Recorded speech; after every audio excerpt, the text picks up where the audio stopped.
Hi guys, this video is full about goosebumps. Some will have goosebumps when they saw Iron Man or Captain America in movies or when hearing songs, and some of them doesn't know why it is coming and it gives you a good feel, and this video tells the reason behind of it.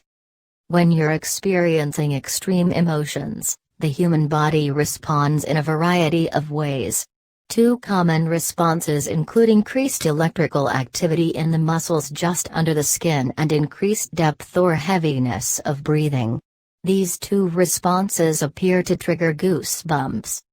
Goosebumps are created when tiny muscles at the base of each hair, known as arrector pili muscles, contract and pull the hair erect. The reflex is started by the sympathetic nervous system, which is responsible for many fight or flight responses.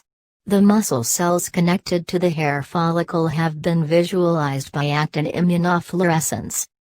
The body hair of all mammals automatically stands up when cold, creating a fluffy layer of warmth.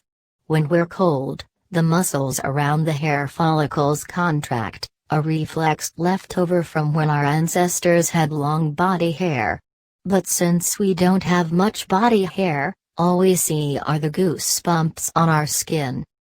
The formation of goosebumps in humans under stress is considered to be a vestigial reflex.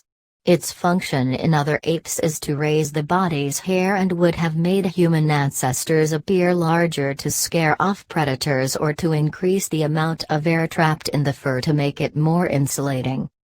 About 50% of people get chills when listening to music. Research shows that's because music stimulates an ancient reward pathway in the brain, encouraging dopamine to flood the striatum, a part of the forebrain activated by addiction, reward, and motivation. When you're cold, or you experience a strong emotion, such as fear, shock, anxiety, sexual arousal, or even inspiration, goosebumps can suddenly pop up all over the skin. They occur when the tiny muscle located at the base of each hair follicle contracts, causing the hair to stand on end,